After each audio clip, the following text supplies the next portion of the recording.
MADIS est un projet de développement d'un logiciel banc d'essai pour l'indexation et la recherche de contenu audiovisuel dans des banques de films de type documentaire. Le projet a été fait en collaboration avec l'Office national du film et le consortium Canary, qui est responsable du réseau Ceranet 4, le réseau à large bande canadien. L'architecture du système MADIS consiste en deux éléments bien distincts. Un engin de recherche en ligne sur un réseau et des outils d'encodage de films dans un standard MPEG-7.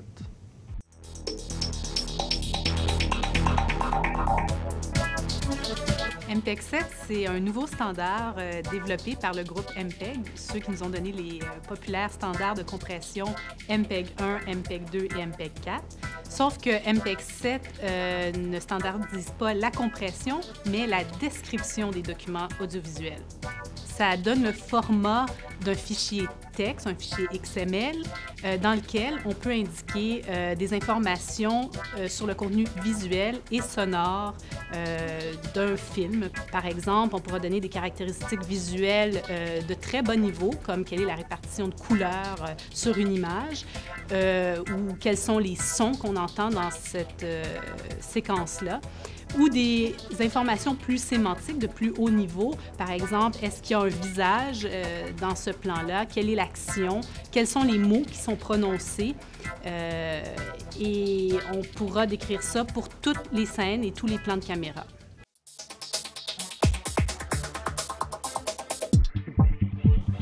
Les types de recherches qu'on peut effectuer sur la version actuelle de MADIS se divisent en trois classes. On peut faire des recherches sur les métadonnées de gestion. C'est essentiellement ce qu'on retrouve dans le générique du film, le titre du film, le producteur, le réalisateur, l'année, etc. Le deuxième type d'information, c'est sur le contenu audio, le contenu qu'on retrouve dans la bande audio. La dernière catégorie est relative à tout ce qui est au contenu visuel.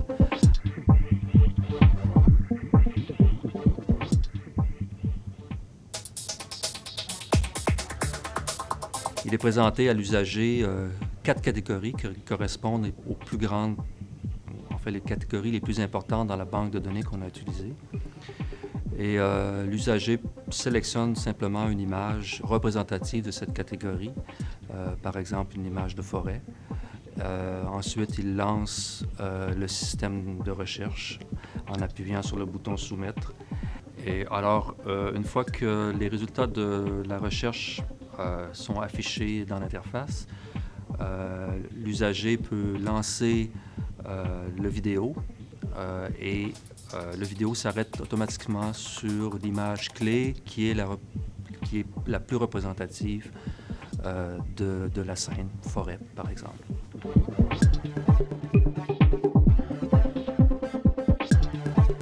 Pour faire une requête sur la parole, il suffit d'entrer dans un champ le mot, le ou les mots qu'on veut chercher dans la bande audio, donc les mots qui ont été prononcés dans la bande audio. Ensuite, on lance le système de requête qui, lui, phonétise le mot et cherche dans le fichier XML la présence des phonèmes correspondant aux mots que l'usager veut entendre. De la ligne des arts. Voilà, oui, oui, elle a été montée par Le Corbusier, oui, bien sûr. donc à la fin de la guerre.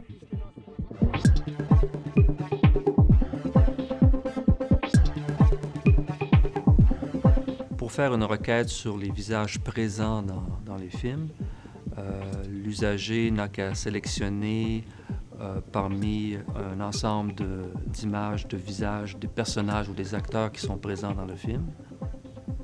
Encore une fois, une liste de pointeurs à des segments visuels dans lesquels sont présents les visages en question, sont présentés à l'usager.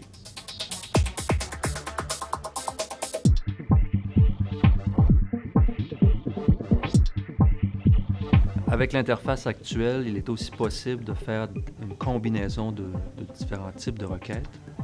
Par exemple, une requête audio de type musique avec une requête de métadonnées de type date de production du film,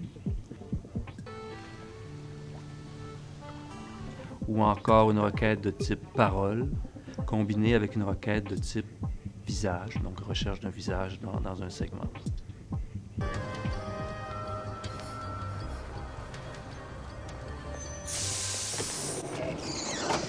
Merci, monsieur.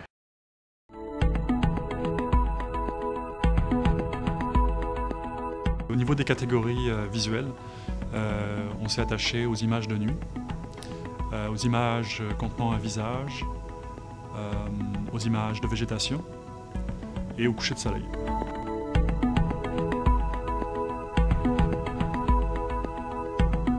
L'idée, c'était d'encoder la couleur. On a utilisé principalement la couleur. Pour les images de nuit, c'est très simple. Les images sont sombres, les images de jour sont plus claires. La même chose pour le coucher de soleil, végétation aussi, les images sont en général vertes. Donc la dominante de couleur va nous permettre de ranger les images selon cet axe.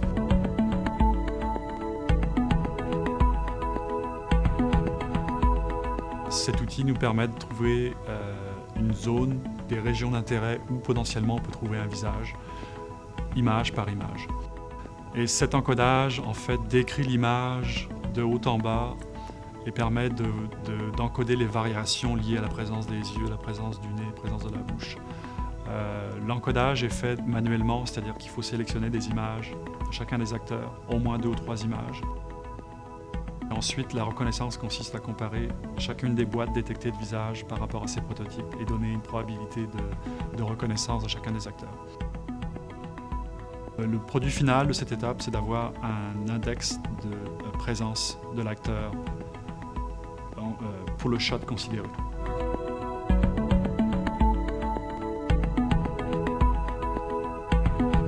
On a utilisé une technique particulière de flow optique. Le flow